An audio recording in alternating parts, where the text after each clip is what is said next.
mangunguna ka.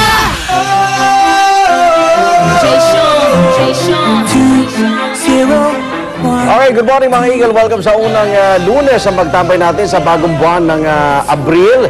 Dito lang po yan sa inyong paboritong morning tambayan, ang unang hirit. Kaya kung gusto nyo umasensor, gumanda ng ganda ang inyong buhay, abay, siyempre, ang sekreto dyan, bumangon ng maaga at magtrabaho ng may kasipagan. Bawal ang tamad. Marami po kaming hinandang gimmick para sa inyo this morning.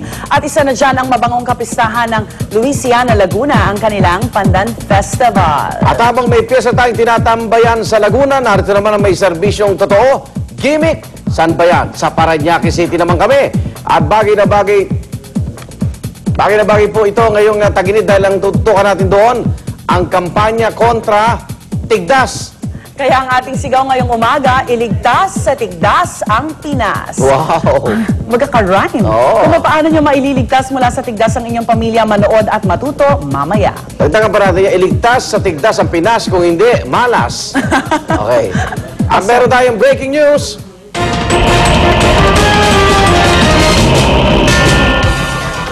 Bago po ang lahat ng yan, narito po ang kapapasok lang po na balita galing sa Pag-asa.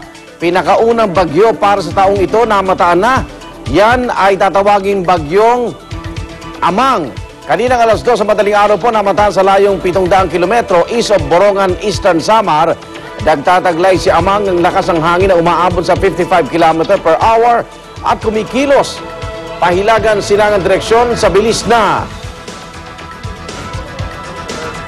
15 kilometro kada oras. Magdadala po siya ng pag-uulan. Saan? Sa Kabikulan, silangang bahagi ng Visayas at maging sa Mindanao. Kaugnay po ng bagyo niya, mga kapatid natin si Rene Paciente, Supervisor ng Weather Forecasting Division ng Pag-asa. Good morning. Magandang umaga, Arnold. Rene, Yes, sir. yung nasa Philippine Area of Responsibility na ito? Opo, nasa loob siya. Ito yung low pressure area, Arnold, na nasa silangan ng Visayas. Oo. So, nagiging tropical depression na po siya. Okay, at ang kanyang pangalan ay Amang. Opo, Amang po. Pero ito ba ay tuluyan ng, paano to, tag-init pero may bagyo? Actually, Arnold, hindi pa naman talaga tayo tag-init, kasi may Oo. amihan pa rin tayo. Okay. So, pinapag-ibayo ng bagyong Amang yung amihan natin dito sa silangang bahagi ng Luzon at Visayas. Oo. Ang bagyong si Amang, Arnold, ay kumikilos ng pahilagang silangan, so papalayo po sa atin. Ayun. So, inasa natin na walang direktang epekto dito sa ating bansa. Okay. At sa bahagi ng bansa, medyo maapektuhan yan, Rene? Sa ngayon, Arnold, yung Bicol, silangang bahagi ng Visayas at Mindanao. Pero ito, habang ito ay papalayo sa atin, inaasahan natin na gaganda ng panahon dito sa ating bansa. Mga ilang araw lang itong magpapasyal si Amang sa Pilipinas? Actually, Arnold, inaasahan natin na bukas ng hapon lalabas na to sa Philippine Area of Responsibility. So walang banta ito sa mga binanggit mong lugar? Wala naman po. Maliban lang dito sa maliit na mangingisda, binabawalan po natin silang pumalawat dito sa may seaboard ng Visayas at Luzon po. Sa Okay. Eastern seaboard. Metro Manila sa maghapon, kamusta, Rene? Inaasahan natin na magiging maganda po ang panahon sa Metro Manila. Salamat, ingat kayo dyan. You're welcome. Rene Paciente po, Supervisor ng Weather Forecasting Division ng Pag-asa. Hindi pa pala official na tag-init, no? Kahit pa. April na. Oo. Meron pa palang hanging amihan. Oo. Pag naghabagat na tayo. Talaga maikli ang summer. Sabi nga ng Pag-asa, maikli ang summer this year. Okay, samantala narito na iba pang balitang dapat yung malaman sa ating top hirit.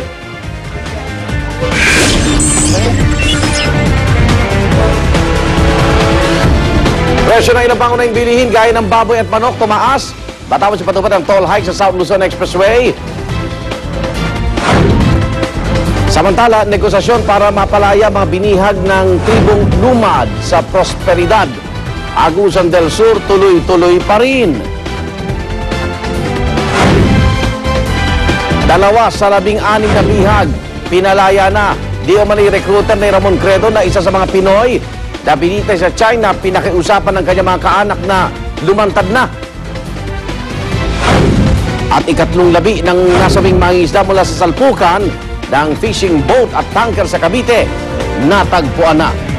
Mga iga, narito na ang mga detalye ng mga balita. Presyo ng ilang pangunahing bilihin tumaas na rin matapos ang ipinatupad na toll hike sa South Luzon Expressway nitong Biyernes.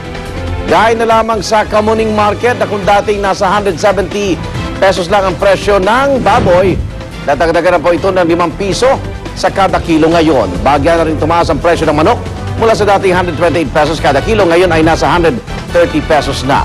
At pinangangabahang aabot pa sa 135 pesos per kilo sa mga susunod na araw. Ang presyo naman ng baka sa Kamuning Market hindi nagbago, pero iba ang presyohan sa Mega Q-Mart. Tumaas po na mahigit 20 piso ang kada kilo ng baka roon. Ang presyo ng baboy naman nasa 175 pesos kada kilo na rin. Habang wala namang pinagbago sa presyo ng manok na nasa 125 pesos kada kilo. Naniniwala maraming nagtitinda na ang toll hike ang nakaapekto sa presyo at maging ang sunod-sunod na pagtaas ng presyo ng langis. Kaya mas mahal na ang pagbiyahe ng mga produktong iniluluwas mula sa mga karating probinsya ng Metro Manila. Sa mahal po ng presyo ng mga bilihin ngayon, bawat hiwa ng karne, bawat butil ng kanin, dapat po nating tipirin. Pero alam nyo ba na ayon sa isang pag-aaral, maraming kababayan natin ang nagsasayang ng kanin sa hapagkainan? Sa pag-aaral ng Food and Nutrition Research Institute at Philippine Rice Research Institute, bawat Pilipino nagsasayang ng 3 kutsara ng kanin araw-araw. Kung susumahin sa mahigit 94 million na populasyon natin, aabot sa 480,000 na tonelada ng kanin ang nasasayang sa loob ng isang taon.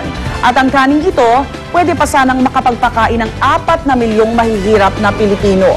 At ang halaga po niyan, aabot sa 9.6 billion pesos na katumbas ng mahigit 24,000 na classroom na pwedeng ipatayo. Paniwala ng PhilRice, kung mababawasan natin ang rice wastage o nasasayang na kanin, darami ang supply at posibleng hindi na tayo mag-angkat pa ng bigas sa ibang bansa. Kaya naman ang grupo nagsagawa na ng awareness campaign para ipanawagan ang pagtitipid ng kanin.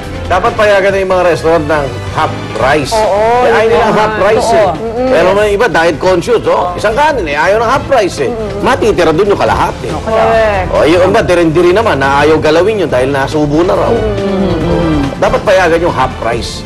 Kailangan pag kumuha yung, actually dapat moderate lang talaga. Kung ano yung, minsan kasi Kung kakayanin mo. minsan lamon talaga. sa Eh, totoo tawag lang. kasi dyan eh, takaw mata. Oo. Kasi minsan syempre pag nasa buffet ka, for example, parang feeling mo, to get your money's worth, tuwa ka na marami. Yes. Kaya, Kunyari, yes, oo nga. Tatlo tayong kakain, order lang ako isang rice. Yun. Hati-hati na tayong tatlo doon. Pwede. Kasi marami Mag-away-away tayo nun. Okay na kayo. Mag-away-away. Unlimited rice. Unlimited. Di, ano rin, pag nabusog na, ang dami rin may masayang. tira din eh. Ulam na lang ang pagpiliin Oo. natin. Ayun. So, Dapat malawagan tayo doon sa tropang extra rice.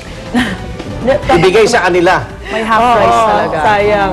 Uy, magandang umaga po sa inyo lahat. Sa ibang balita naman, patuloy po ang pag-monitor sa sitwasyon sa nagaganap na hostage-taking sa Agusan del Sur. Kahapon 2 sa 16 na bihag ng mga hostage-taker pinalaya na. Bigla na lamang sumulpot ang 2 gurong hostage umano ng tribong Lumad sa Prosperidad, Agusan del Sur. Ang 2, kinilalang sina Diosdado Mabantak at Hepolito Lastimado. Napag-utusan daw ang 2 na humingi ng pagkain.